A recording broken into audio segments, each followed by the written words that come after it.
blaming myself for taking too long to confront him.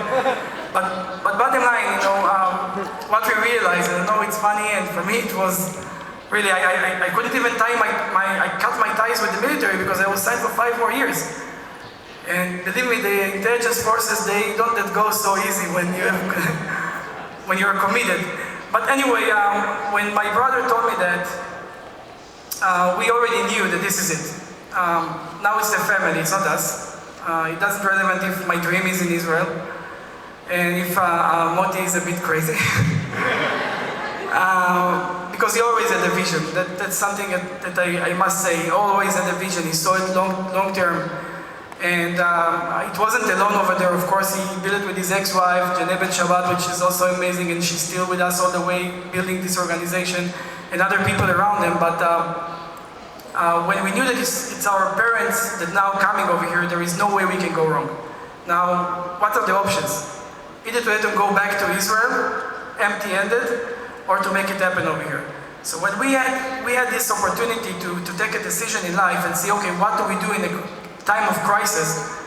And maybe some of you say, okay, they sold their house, they sent their money, they have a lot of money. It was maybe $60,000.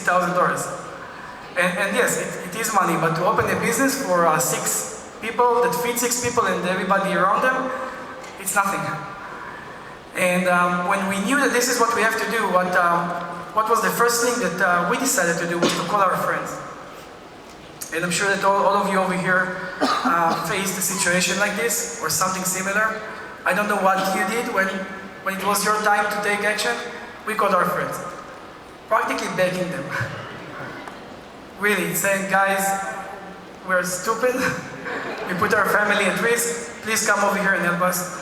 Do whatever you can. We just need a few months of your time, and we're going to return a favor. And as you know, when you're in the military and you build this friendship, they know when there's a calling, they have to show up. And they did. 20 of our best friends showed up.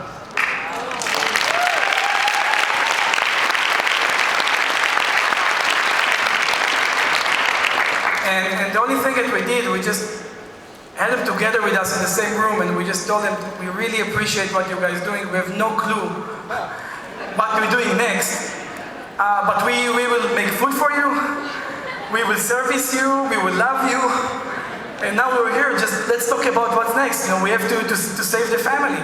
So together with them, we had some brainstorming, and of course you all know that one of the opportunities that we saw fit was the kiosk in shopping centers. Now, in Israel, especially in the military, they teach you to be the best. You can't compromise, because if you want to be somewhere at the top, if you don't aim to the top, you will never get even to the middle. And that's what they teach you in the military. Actually, they teach you in life in Israel. Israel is a very tough country, and everybody is the best, everybody is so successful, and you have to push yourself to the limit to make something out of yourself. So we said, okay, let's look for an opportunity that we're going to be the best in it. The best, not just another company. So we saw this kiosk operation start forming. It was 12 years ago, and I'm sure that you know the malls were empty back then. There was almost no kiosk in the common area. And we heard about this group of Israelis out of New York. They decided to open a kiosk and sell some toys. And we said, wow, this is amazing. For nobodies like us, we can get an opportunity to be in the middle of the traffic of the best shopping centers in the world, right? America. What else you can ask for that nobody is targeting this industry? So of course we said this is it. We saw it. It was so clear to us. We went to the closest shopping center over there, and it was the Galleria Mall. We said, we are the Israelis from New York.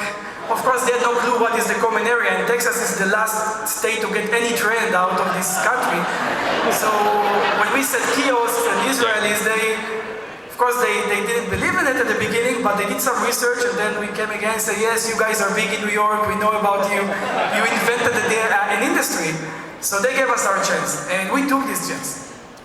I'm not talking about now opening a big company with a few states. I'm talking about opening the first kiosk. How many of you can open a kiosk, right? Everybody over here. I promise you that everyone over here can open a kiosk. It wasn't something unique. When we opened our first kiosk, we didn't know anything about business. We just bought a toy out of China, the helicopter, the Zoomcopter that you fly, but it was right before Christmas. Perfect. Ice cream, Christmas, it's like this is the time to put the ice cream business aside and look for something new. And with this helicopter and our best friends, it was so easy because we had the passion to save the day, to save the situation of our family. And with this kind of passion, it doesn't matter what we will sell over there. If it was helicopters or other products, but we decided to sell this helicopter. It was a cool toy. It's only $10. So we were so happy to see all these families that can afford those toys for Christmas. And we opened 20 locations in 45 days. Wow. And it wasn't because we had any experience or we knew how to duplicate the business. 20 friends, my parents that making food every night to them, us that literally serving them. You have to understand, they did a favor to us. They came over here to save us. Do you think that we were their managers or the owners of the business in their eyes?